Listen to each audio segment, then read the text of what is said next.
criterio, lo que es el factor reumatoideo y los que se llaman los anticuerpos contra los péptidos citrulinados, que es otro criterio importante. Hay que recordar que anticuerpos contra el péptido citrulinado inclusive se pueden detectar antes de que aparezca la enfermedad. Algunos lo consideran como un diagnóstico muy precoz, pero hay personas que consideramos que pueden tener la enfermedad y que pueden hacerse, esto es un poco caro, porque cuesta como 300 soles hacerse, pero en todo caso es un criterio importante, ¿ya? Los restantes de fase aguda, que todos conocemos, BCG, proteínas C reactivas y la duración de la enfermedad, ¿no? Cuanto más prolongada sea, mayor probabilidad de que sí sea una artritis reumatoide. Los factores de actividad tienen que ver, ¿no?, de que la enfermedad puede estar activa o puede estar inactiva. Entonces la presencia de dolor en un número determinado de articulación, la presencia de inflamación, más la BSG y la rigidez matutina. Saben que la persona se levanta con las manos tiesas, que tiene que frotarlas y que después de más o menos 45 minutos ya las puede mover normalmente. Son criterios para hablar de actividad. Otros se basan en escalas, saben que hay escalas de actividad, pero son un poco menos prácticas que esto, capaz un poquito más precisas, pero un poco menos prácticas que lo que está acá. Los criterios del Colegio Americano de Reumatología para hablar de que el paciente está mejorando. ¿Cómo sabemos que el paciente está respondiendo a la terapia? Entonces, hay ACR20, hay ACR50 y en la actualidad también hay ACR70, ¿no? Quiere decir 20, que es un 20% de mejoría, pues 50, 50%, 70% de mejoría. Esto se consideraba lo mínimo, todavía para muchos sigue siendo lo mínimo, pero si tú tienes una enfermedad y mejoras solamente un 20%, no vas a considerar que ha mejorado, no te vas a sentir mucho mejor. 20% puede ser un cambio muy pobre. La idea es buscar que se mejore por lo menos un 50%, ¿no? Eso lo va a sentir el paciente, ¿no? Entonces, ¿qué se valora, no? Los problemas de dolor, de inflamación articular, cómo el paciente evalúa el dolor que tiene, ¿no? ¿Qué evaluación hace el propio paciente? Hay unas tablas para eso de la actividad que tiene la enfermedad. La evaluación que es el médico es algo más precisa. El paciente, como ve, si está en su actividad física, los problemas articulares generan pues problemas para coger objetos, alzar cosas, qué sé yo, ¿no? A veces manipular inclusive un mouse. En todo caso, el paciente tiene que tener una valoración de cuánto ha mejorado eso y cuánto han mejorado los marcadores inflamatorios, ¿no? Ya los conocemos.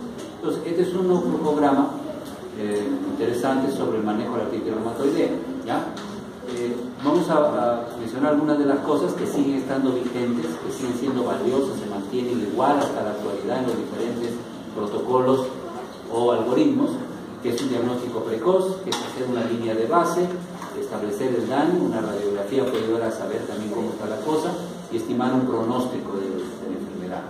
Y eso lo puede hacer un médico de atención primaria, no tiene que ser un reumatólogo, no tiene que ser especialista necesariamente. Podría iniciar también la terapia, ¿no? Educando al paciente, ¿no? Diciéndole que es una cuestión pues incurable pero controlable, ¿no? Iniciando la terapia con fármacos dentro de los 3 meses de establecido el diagnóstico, porque la enfermedad va progresando, aunque el paciente no se sienta muy mal, tiene que entender de que mientras más tiempo retrasa, mayor probabilidad de que su pronóstico vaya deteriorándose, ¿no? Que considerar un AINES para el control básicamente del dolor, considerar los corticoides, ¿no? Que pueden ser locales en alguna afección de una articulación aislada, grande, por ahí puede ser por la rodilla, qué sé yo, pero en general se usan corticoides sistémicos a dosis bajas, ¿no? Se ha encontrado que las dosis altas no se justifican, no mejoran la eficacia de las dosis bajas, aumentan obviamente los efectos adversos, y solo se usan en dosis medianas, ni siquiera altas, sino medianas, cuando la inflamación es importante, al inicio de la enfermedad, pero luego las dosis de 10 miligramos por día de prednisona se consideran suficientes. Y la terapia física y ocupacional que tiene que hacerse de todas maneras. Luego de esto hay que evaluar la actividad de la enfermedad. Si la respuesta es adecuada, debe de todas maneras hacerse una consulta a un reumatólogo, porque puede haberse hecho una terapia inicial con metotrexato buena, con un AINES apropiado, respetando la dosis de corticoides. Si el paciente va bien, igual sería conveniente que lo evalúe de todas maneras un especialista, pero si va mal, definitivamente el reumatólogo es el que va a tener que hacer el manejo. ¿Y cómo se sabe que va mal? Si después de 3 meses de una terapia adecuada, a dosis plenas, ¿no? Con un cumplimiento del paciente, no hay mejoría, ¿no? Entonces, si a los 3 meses de haber recibido una terapia y cumplido con ella no hay mejoría, entonces hay que hacer algunos cambios, ¿no? Si no recibió metotrexate de inicio, se puede iniciar con metotrexate, se puede cambiar por otra fármaco, digamos, clásico o no biológico, como se dice, o puede hacerse una terapia de combinación. Y si ha recibido metotrexate y la respuesta es subóptima, se podría combinar, se podría reemplazar por otro, o pensar en los fármacos biológicos. Este esquema, que es un poco general, sin embargo, tiene algunas cosas que sí hay que reevaluar. Entonces, lo que hay que reevaluar, que está tomado también de otra referencia americana, es si la enfermedad es precoz, ¿no? Es reciente, no está evolucionada, no es muy severa, o si es una enfermedad nueva, ¿no? No es un paciente que recién tiene diagnóstico, pero ya está, es prolongada, es un poco más severa, ¿no? Ya es una enfermedad que está generando alguna modificación importante a nivel articular o funcional en el paciente.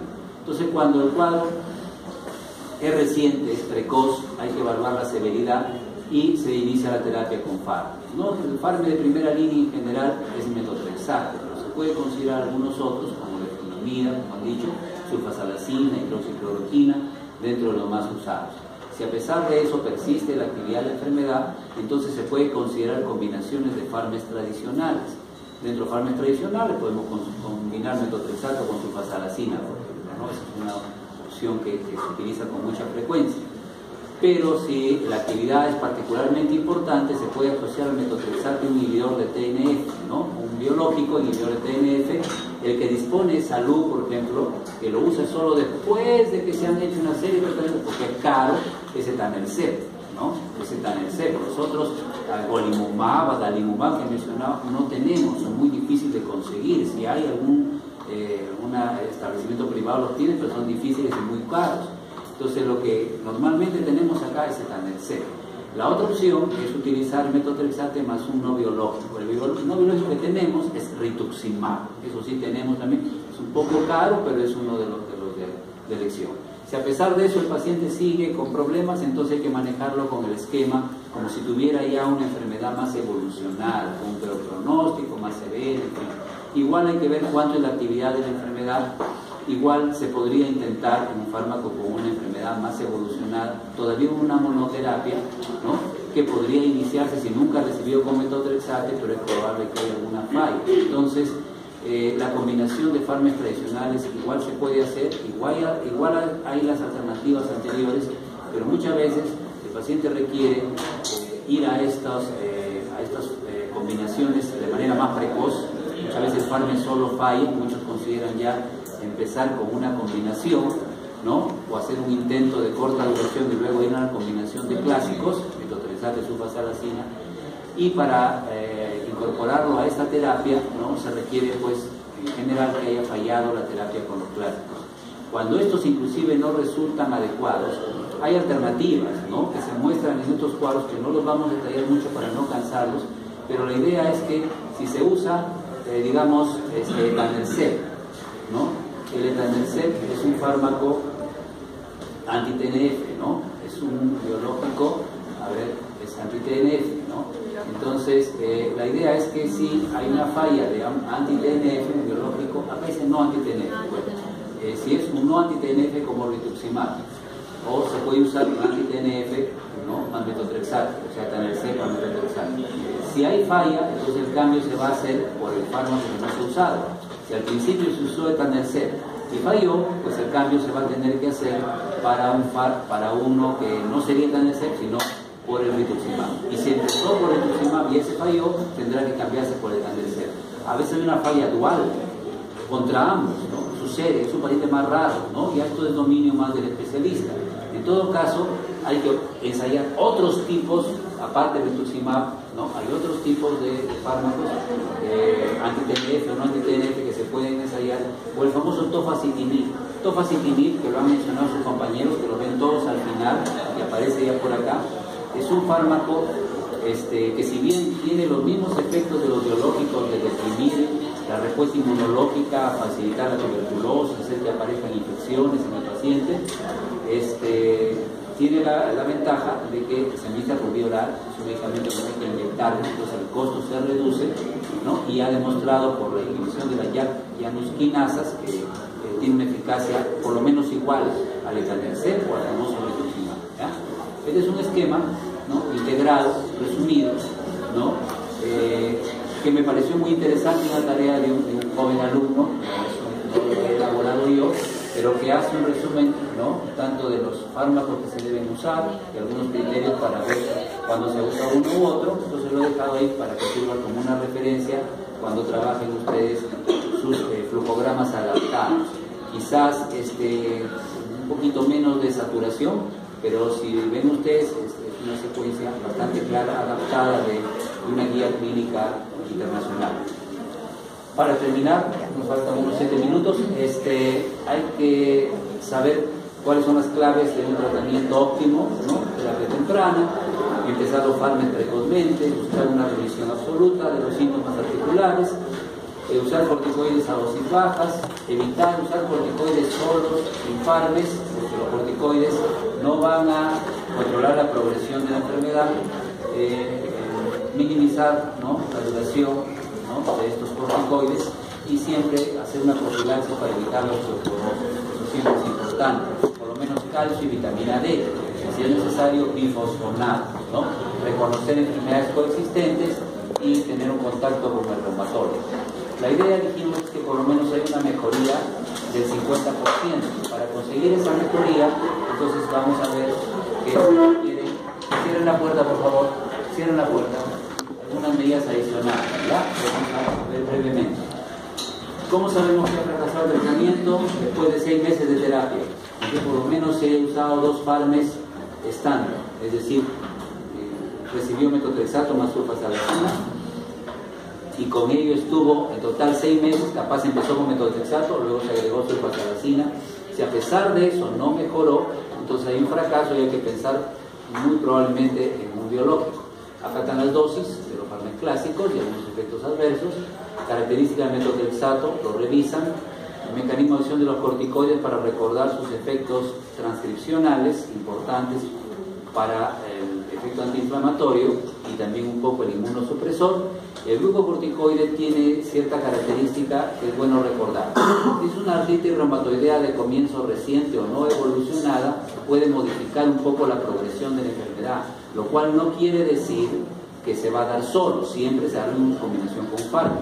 Pero es una artritis reumatoidea evolucionada, ¿no?, que ya quiere decir que tiene cierto tiempo y hay signos de severidad en el paciente. Entonces el glucocorticoide sí se debe dar, pero solamente va a tener efecto antiinflamatorio y siempre tener prevención respecto a efectos adversos. Lo revisan esto.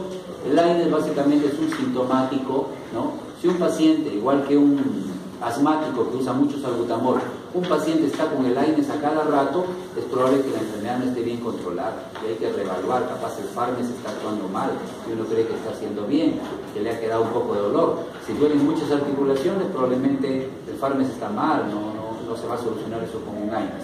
Las dosis plenas, no usar mitad de tableta, hay que dar la dosis terapéutica máxima, y aunque el nivel de evidencia no es tan alto, no se ha comprobado que el meloxicam sea superior al diclofenaco o que este sea superior al ibuprofeno, por ejemplo. O sea, los AINES van a depender un poco de la característica del paciente, el que se adapte mejor, porque al final solo es para el dolor. No olvidar el riesgo de problemas isquémicos con los toxid o con el meloxicam, por ahí un poco más de seguridad de los que están en medio de la selectividad COX-1-COX-2. Naproxeno se puede usar, está a la mitad, tiene sus características que ustedes lo van a revisar. Si bien la efrunomida es un poco reciente, actúa inhibiendo la síntesis de dihidropiridinas, mientras que esto tiene que ver con el ácido fólico, entonces no requiere pues acá usar ácido fólico, acá sí, y después el sitio de acción más o menos es parecido. Los anti-TNF o los otros no biológicos sí tienen su mecanismo de acción específico, esto lo comentamos ahora en su momento. Entonces esto nos interesa un poco la lista. Acá está el rituximab, que va a bloquear el CD20, se va a deprimir pues todo lo que son los linfocitos B, ¿no? Linfocitos B sobre todo, y es un medicamento eficaz, es un no anti-TNF. Hay otros nombres, anakinra por ejemplo no tenemos, casi no se usa, su eficacia acá está reducida, y tenemos el etanercept, esto sí hay también, es un anti-TNF, por lo menos recordar, y por eso lo hemos mencionado estos dos, porque hay, ¿no? Los otros tantos nombres a veces, pero no hay, pues, etanercept, rituximab. La vía de administración parenteral, ¿no? Y la necesidad de administrar cada 15 días, ¿no? La vida media larga de estos medicamentos, eso puede justificar un poco el costo que tienen. Comparado el etanercept o el infliximab con el metotrexato, pues definitivamente le gana, pero siempre yo les menciono esto, miren, lo que consigue el etanercept solo lo puede conseguir sulfasalazina con hidroxicloroquina. Por eso es que muchos protocolos dicen, primero metotrexato. En todo caso, si la cosa es grave, ya 2 fármacos clásicos como estos, o metotrexato y sulfasalazina, o metotrexato y hidroxicloroquina. Si eso no resulta, ya pasas al biológico, ¿no? Y al biológico. El ACR50, eso también es verdad, se consigue mejor con etanercept y con un ACR70, una mejoría del 70%, igual con etanercept, ¿no? El metotrexate con placebo no llega a un ACR20, ni un paciente llega a mejorar un 70%. Eso también es cierto. Eso no quiere decir que para mejorar notablemente vamos a empezar de frente con el etanercept, pero es algo que se ha determinado, que la eficacia en mejorar, en conseguir mejorías más notables se consigue con los biológicos, ¿ya? Y ahí está un poco los efectos adversos. Hidroxicloroquina es uno de los más seguros, por la intolerancia digestiva, los problemas visuales, es el mejor tolerado. Neutropenia y mielosupresión, pero no toxicidad hepática. Estos 2, toxicidad hepática, incluido fibrosis, hay que hacer pruebas regulares de alanina aminotransferasa, y luego ya prácticamente no se usa. Y los biológicos, como etanercept, ¿no? Producen aumento de riesgo de infecciones, hay que hacerle su PPD al paciente porque puede reactivar una tuberculosis latente y siempre va a haber el riesgo de que haga una infección más o menos grave. El mecanismo de acción de rituximab y el mecanismo de acción de tofacitinib, ahí en las llanosquinasas, para bloquear los fenómenos transcripcionales. Esto nos recuerda quinto ciclo, no me parece, ¿no? Ya, listo, se acabó.